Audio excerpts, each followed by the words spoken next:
कहानी की शुरुआत होती है एक कीमती गाड़ी से जो पहाड़ों से होती हुई जा रही थी। उसमें हेनरी नाम का एक अधेड़ उम्र का आदमी था और शादी का जोड़ा पहने एलिजाबेथ नाम की एक जवान और खूबसूरत लड़की। वो अपनी जिंदगी की सभी मुश्किलों से दूर अपने पति के साथ एक हसीन दुनिया बसाने का सपना देख रही थी। इसके बाद हम एक आलीशान घर देखते हैं जो पहाड़ों के बीचों बीच बना हुआ था। घर में घुसने पर उनकी मुलाकात घर की नौकरानी क्लेयर और ओलिवर नाम के एक लड़के से हुई। तब उसे पता चला कि ओलिवर अंधा है। खैर, इतना सुंदर घर देखकर एलिजाबेथ की खुशी का तो ठिकाना ही नहीं था। फिर रात को उन्होंने लजीज खाना खाया और फिर एक साथ कुछ प्यार भरे लम्हे बिताए। अगली सुबह हेनरी ने एलिजाबेथ को पूरा घर दिखाया जहां जगह जगह पर बेशकीमती पेंटिंग्स थी। फिर उसने देखा कि सभी दरवाजों पर बायोमेट्रिक लॉक्स लगे थे। तब एलिजाबेथ की नजर एक सफेद दरवाजे पर पड़ी और उसने हेनरी से पूछा कि यहाँ क्या है। तो हेनरी ने उसे भूलकर भी इस कमरे में ना जाने को कहा। इस पर एलिजाबेथ ने जवाब दिया कि चाहूं तो भी नहीं जा सकती, वैसे भी सारे दरवाजे तुम्हारे फिंगरप्रिंट से खुलते हैं। जिस पर हेनरी ने जवाब दिया कि चिढ़ने की जरूरत नहीं है, तुम्हारे फिंगरप्रिंट से भी खुलेंगे। अगली सुबह हेनरी को किसी काम से बाहर जाना पड़ा। एलिजाबेथ ने पूल में नहाकर तरह तरह के कपड़े और गहने पहनकर टाइम पास किया। फिर रात को उसने क्लेयर और ओलिवर को घर से बाहर जाते देखा। बाद में उसे नींद नहीं आ रही थी तो वो अकेली घर में घूमने लगी और जैसे ही वो उस सफेद दरवाजे के सामने पहुंची तो वो खुद को अंदर जाने से रोक नहीं पाई। उसने दरवाजा खोला तो देखा कि एक साइंटिफिक लैब थी। एलिजाबेथ ने वहां एक बटन दबाया तो अचानक एक ग्लास कैप्सूल उसके सामने आया जिसमें एक जवान लड़की थी और उसके मुंह में एक ट्यूब लगी हुई थी। एलिजाबेथ ने देखा कि ये लड़की हूबहू उसके जैसी दिखती थी और इस बात से वो इतना डर गई कि तुरंत वहां से भाग निकली। मगर इसी चक्कर में वो एक टेबल से टकरा गई और उसकी उंगली में कांच लग गया। फिर अगली सुबह हेनरी लौट आया और एलिजाबेथ के लिए पियानो बजाने लगा और जल्द ही उसने देखा कि एलिजाबेथ अपने ही ख्यालों में खोई हुई थी। हेनरी ने उसकी उंगली की चोट के बारे में पूछा तो क्लेयर ने झूठ कह दिया, मगर हेनरी पहले से जानता था कि एलिजाबेथ झूठ बोल रही है। फिर रात को एलिजाबेथ ने सोने का नाटक किया और जैसे ही हेनरी उस खुफिया कमरे में जाने के लिए उठा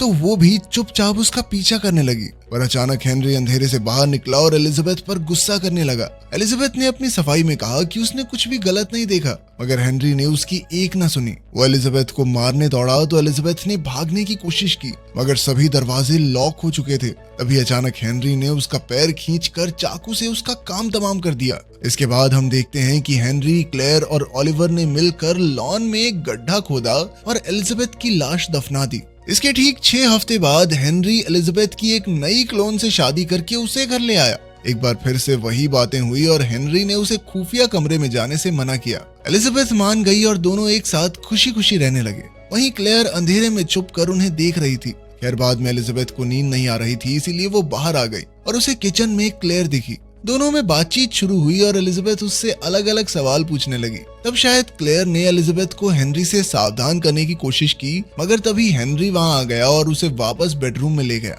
अगली सुबह हेनरी किसी काम से चला गया तो एलिजाबेथ घर में घूम रही थी। उसने क्लेयर और ओलिवर को आवाज दी पर वहां कोई भी नहीं था।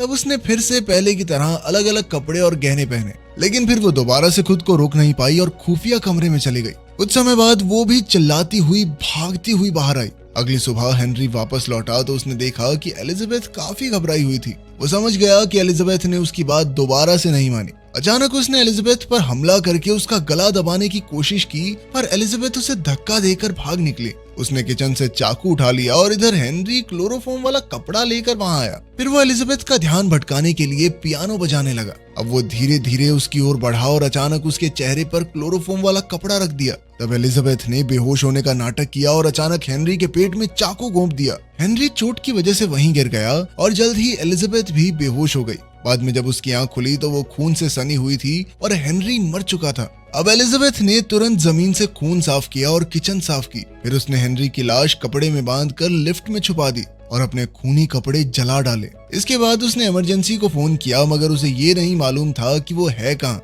मगर एलिजाबेथ को जिंदा देखकर क्लेयर और ओलिवर के तो होश ही उड़े हुए थे। क्लेयर समझ गई थी कि एलिजाबेथ के जिंदा होने का मतलब हेनरी मर चुका है।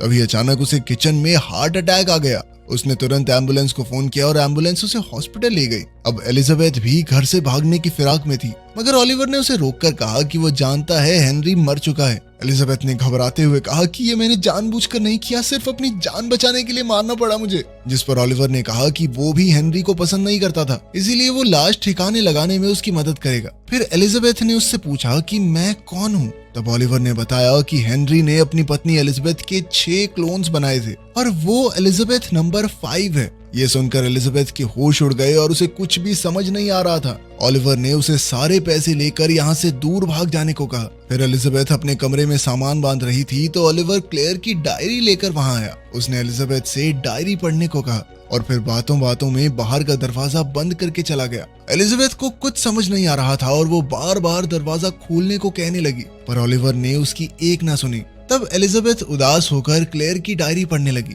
उसे पता चला कि क्लेयर एक बेहतरीन जेनेटिक साइंटिस्ट थी और हेनरी ने क्लेयर को अपने साथ काम करने के लिए बुलाया था। मगर जब उसे पता चला कि उसे क्या करना होगा तो उसका खून सूख गया। हेनरी ने उसे बताया कि उसकी पत्नी एलिजाबेथ ओलिवर को जन्म देते समय एक जानलेवा बीमारी के चलते मर गई थी। इससे हेनरी को इतना गहरा सदमा लगा कि उसने एलिजाबेथ के जीन्स निकालकर उसके 6 क्लोन्स बना दिए। मगर बदकिस्मती से उन सब में भी उसी बीमारी के सेल्स पनप रहे थे। फिर हेनरी ने कैप्सूल्स खरीदकर क्लोन्स को उसमें रखा। जब क्लेयर वहां आई तो सिर्फ 4 क्लोन्स बचे थे।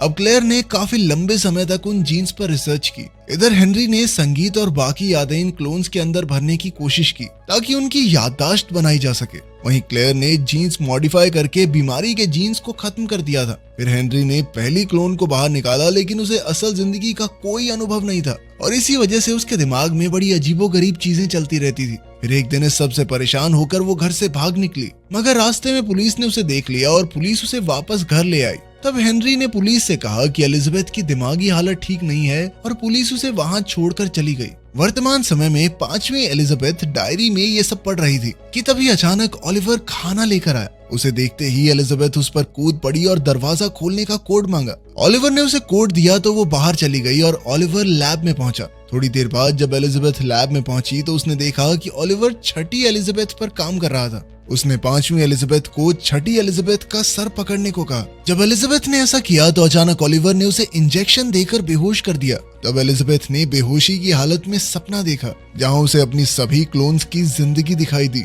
बाद में उसकी आंख खुली तो वो बिस्तर पर जंजीरों से बंधी हुई थी। अब वो हताश होकर फिर से क्लेयर की डायरी पढ़ने लगी। उसने पढ़ा कि क्लेयर की रिसर्च जारी थी पर 1 हफ्ते में ही पहली क्लोन मर गई। हालांकि क्लेयर ने बीमारी के जीन्स खत्म कर दिए थे, इसीलिए उसे समझ नहीं आया कि ऐसा हुआ क्यों। अब हेनरी को काफी गहरा सदमा लगा क्योंकि उसने अपनी जिंदगी के कई साल इस रिसर्च को दिए थे। इसके बाद हेनरी और क्लेयर एक दूसरे के करीब आ गए। तभी एलिजाबेथ के कमरे में ओलिवर आ गया और उसने पूछा कि क्या क्लेयर ने उसके बारे में कुछ लिखा है। एलिजाबेथ ने उसे बताया कि तीसरी क्लोन की मौत के बाद हेनरी और क्लेयर का अफेयर शुरू हो गया था। तब ओलिवर ने उसे बताया कि बचपन में उसे एलिजाबेथ बहुत अच्छी लगती थी क्योंकि उसने आज तक इतनी सुंदर लड़की नहीं देखी थी। तब हमें पता चलता है कि ओलिवर शुरुआत से अंधा नहीं था। फिर एक रात ओलिवर ने हेनरी और एलिजाबेथ को किस करते हुए देख लिया और तब हेनरी ने गुस्से में ओलिवर को अंधा कर दिया था। ये बताकर ओलिवर बाहर चला गया। तब एलिजाबेथ ने डायरी में पढ़ा कि क्लेयर ने हेनरी से रिश्ता तोड़ दिया क्योंकि एलिजाबेथ के क्लोन्स के साथ मुकाबला करना उसके बस की बात नहीं थी।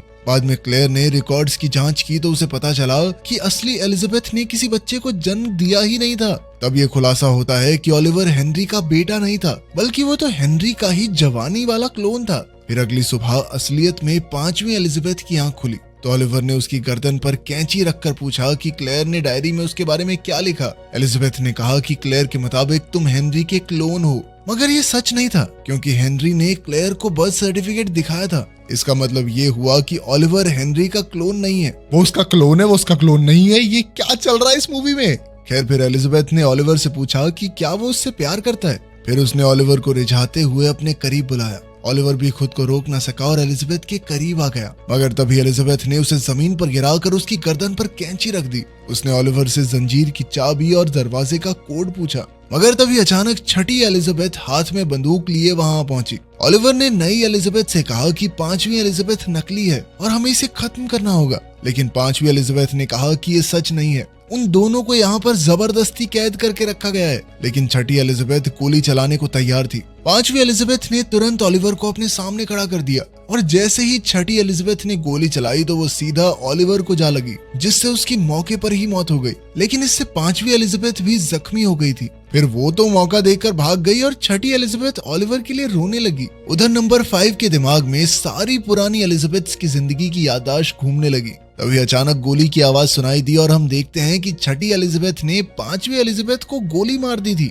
अपने आखिरी पलों में नंबर 5 को अपना ही चेहरा अपने करीब आता दिखाई दिया। फिर अगली सुबह छठी एलिजाबेथ ने क्लेयर की डायरी पढ़ी। उसके मुताबिक हेनरी ने अपनी सारी संपत्ति क्लेयर के नाम कर दी थी ताकि वो अपनी रिसर्च जारी रख सके। फिर सच सामने आया कि असली एलिजाबेथ बच्चे को जन्म देते समय नहीं बल्कि गलती से हेनरी के हाथों ही मरी थी। उसे मारने के बाद हेनरी ने उसके क्लोन्स बनाए, पर सच तो ये था कि उसे अब भी एलिजाबेथ को मारने में ही मजा आता था। हेनरी जानता था कि ये क्लोन्स असली एलिजाबेथ नहीं है, इसीलिए उन्हें मारकर उसे यकीन होता कि वो असली हैं। ये सब पढ़ने के बाद छठी एलिजाबेथ ने देखा कि क्लेयर वापस आ गई है। उनकी मुलाकात हुई और एलिजाबेथ सब कुछ क्लेयर के लिए छोड़कर चली आई क्योंकि उसे अपने लिए कोई परेशानी नहीं चाहिए थी। आखिरकार एलिजाबेथ जिंदगी की एक नई शुरुआत करने के लिए अपने रास्ते पर निकल पड़ी। तो कैसी लगी आपको ये अजीबोगरीब कहानी? कमेंट्स में जरूर बताना। मिलते हैं अगली वीडियो में।